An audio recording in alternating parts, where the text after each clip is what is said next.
देश के प्रधानमंत्री की माँ माँ है और विपक्ष के नेता की माँ जर्सी गाय है।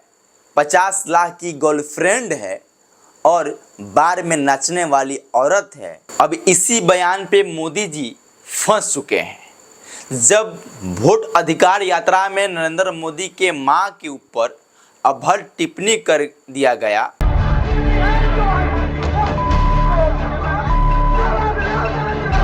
गाली दे दिया गया, उसके बाद नरेंद्र मोदी ने मन की बात में अपनी व्यथा को रखा, अपने दर्द को रखा। माँ ही तो हमारा संसार होती है, माँ ही हमारा स्वाभिमान होती है।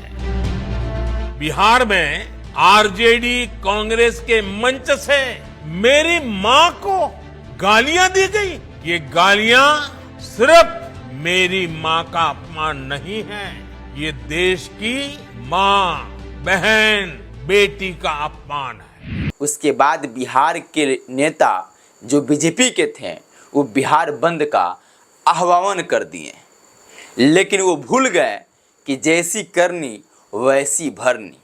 हालांकि ये शब्द जो था वो गलत था, चाहे वो विपक्ष के लिए हो चाहे वो सत्ता पक्ष के लिए हो। किसी की माँ के ऊपर राजनीति करना ये घिनौनी मानसिकता को दर्शाता है। लेकिन शुरुआत किसने किया और अंत कौन कर रहा है? और हैरानी की तो बात यह है कि बिहार में चुनाव भी है और इस चुनाव में अपनी मां का फैक्टर यूज करके वोट बैंक बिटोरने की प्रयास भी हो रहा है। जिस बिहार में छात्रों के लिए कभी नेता बिहार बंद नहीं किए होंगे, जिस बिहार में रोजगार के लिए कोई नेता बिहार बंद नहीं किए होंगे, जिस बिहार में हो रहे महिलाओं के साथ बलात्कार हो रहे हैं, बिहार के बेटियों के साथ बलात्कार के लिए कोई नेता बिहार बंद नहीं करता है। और हैरानी की तो बात यह है कि नरेंद्र मोदी जी के मां के ऊपर अभद्र टिप्पणी के लिए बिहार बंद किया गया।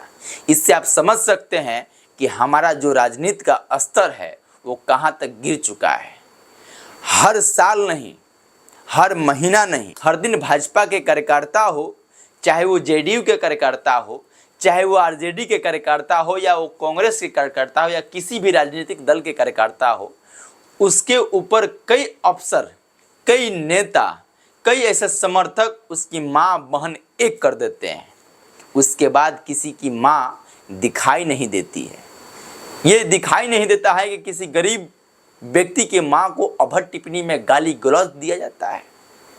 लेकिन देश के प्रधानमंत्री की मां के ऊपर अभद्र जब टिप्पणी किया गया तो तमाम लोग खड़े हो गए, जो बोलते हैं कि भाई अगर नेता बनना है बिहार में तो लालू परिवार को गरियाना पड़ेगा। देखो, किसी एक नेता को पकड़ो और इतना गाली दो, उसके बाद तुम नेता बन जाओगे। वहीं पे दूसरा नेता बोलता है कि हमारे पास गाली गलौज का तो डिक्शनरी है। वहीं पे एक संवैधानिक पद पे बैठा विधायक बिहार विधानसभा में विपक्ष के नेता की मां बहन का अपमान करता है और नेता विपक्ष का निकल के कहता है कि हमारी मां का अपमान किया गया। उसके बाद ही विपक्षी के लोग कोई जवाब, उसके बाद भी सत्ता पक्ष के ऊपर से कोई कार्रवाई नहीं होता है। तो इसे क्या समझा जाए कि मोदी की मां मां है और विपक्ष की मां मां नहीं है? इस बिहार बंदी को आप देख रहे हैं ना कि कितना परसेंट सफल रहा, तो शायद आपका जवाब आएगा कि 0%। लेकिन इस बिहार बंदी में कई ऐसे शिक्षकों को बेइज्जत किया गया, कई ऐसे स्कूल के बसें रोकी गई और कई ऐसे जगह गुंडाई हुड़दंगई दिखाई गई। ऐसा माना जाता है बीजेपी के द्वारा, बीजेपी के कार्यकर्ता के द्वारा कि भाई इस बिहार में आरजेडी जो है गुंडा पाल के रखती है। लेकिन आज हम लोग एक और गुंडा देख लिए, वो बीजेपी के गुंडा हम लोग देख लिए। ऐसा लोग अब सवाल जो है वो कर रहे हैं कि बीजेपी के क्या शासन में अब गुंडागर्दी हो गया है। ये सवाल अब उठ रहे हैं, सवाल हो रहे हैं और सवाल होना चाहिए कि जिस बिहार में शिक्षा, स्वास्थ्य और अधिकार, जिस बिहार में किसान और जिस बिहार में बलात्कार, जिस बिहार में अपराध के लिए बिहार बंद आज तक नहीं कोई करता है, आज वो अपनी मां को फैक्टर बनाकर वोट बैंक बनाने की तैयारी करता है। माँ का अपमान नहीं सहेगा हिंदुस्तान, लेकिन सिर्फ बंदी जो होता है सिर्फ बिहार में होता है।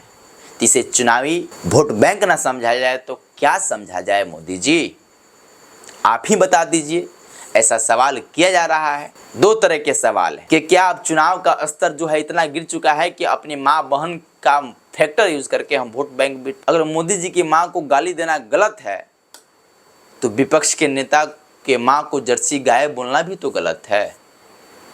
आशुतोष कुमार जो भूमिहार के नेता माने जाते हैं, अपने आप को कहते हैं कि हम भूमिहार के नेता हैं, कुछ दिन पहले आरजेडी के महिला प्रवक्ता सरिता पासवान को पानी पी कर गाली दे रहे थे, पोस्ट पे पोस्ट अभद्र टिप्पणी कर रहे थे कि ऐसे ऐसे औरत 100-200 में मिल जाती हैं और ऐसे ऐसे औरतों को साड़ी खोल देंगे, और ऐसे महान नेता को महान पार्टी में शामिल किया जाता है और ये वॉशिंग मशीन में अपने आप को स्वच्छ बना लेते हैं।